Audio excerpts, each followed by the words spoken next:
What happened on that silent hill that changed her forever? How can one small moment make a heart feel so heavy? Cold morning air moved through the pine trees, carrying a stillness she couldn't escape. And by the end, you will understand why she survived quietly, but beautifully. Sophia, a 23-year-old girl from a quiet mountain village, walked slowly toward a small stone wall overlooking the valley. The sky was pale, still half asleep. In her hand, she held an old photograph, edges worn, colors fading. Her thumb gently rubbed the corner, the way people do when they're afraid to let go. There was a time when Sophia's mornings were full of laughter. Her father would call her from the garden telling her, "Come see the sunrise before it runs away." Those memories were warm, but today the world felt cold. The house she lived in now stood too quiet. Even the wooden floors made softer sounds, as if not wanting to disturb her sadness. She sat on the stone wall and looked at the valley. Fog covered the small houses like a blanket, trying to hide something painful. Sophia held the photograph tighter. It was of her father, holding her when she was little. His smile was wide, free, alive. She blinked slowly. The picture blurred, but she did not cry. Inside her mind, a quiet voice whispered, "Why does the world keep moving when the heart cannot?" The wind passed through her hair. The smell of pine trees was everywhere. A bird moved across the sky, wings cutting through the silence. Sophia felt like she had been stuck in the same moment for months, breathing, walking, doing everything, but feeling nothing. She didn't want anyone to see her pain, so she carried it alone, quietly, slowly, patiently, the way mountains hold snow. As she placed the photograph beside her, something gentle happened. A small feather, soft, white, almost glowing, drifted down from the sky and landed right next to the picture. It was such a small thing, so ordinary, but it felt like a message carried by the wind itself. Sophia picked it up.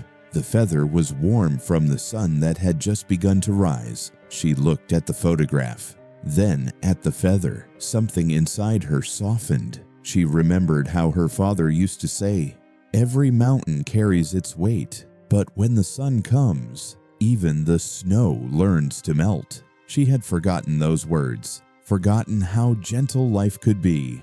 The feather brushed against her palm, light as hope. For the first time in a long time, she took a deep breath. A real one, not forced, not heavy, just honest.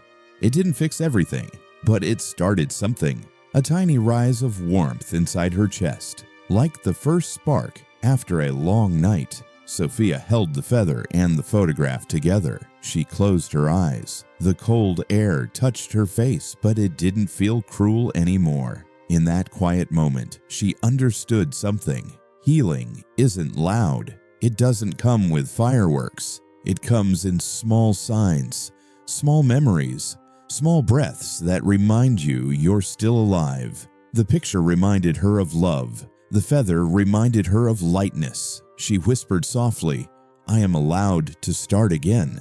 A single tear fell, warm, gentle, not broken. The realization settled in her heart like a soft truth. Real strength is not the noise you make. It is the silence you learn to carry. This was her moment, not of victory, but of clarity. She didn't survive loudly. She survived quietly, and that was powerful. The fog slowly drifted away from the valley. Sunlight stretched across the hills like warm hands waking the world gently. Sophia stood up. The wind moved around her like an old friend. She placed the feather inside the photograph, folding it into the corner. A new symbol, a small sign of the moment she chose to keep going. As she walked back down the hill, her steps felt different. Not fast, not strong, just honest. And sometimes, honest steps are enough. She didn't need to be fearless. She didn't need to be perfect. She just needed to keep moving. Quiet healing is still healing. Quiet strength is still strength. The same wind that once felt heavy now felt like it was helping her breathe.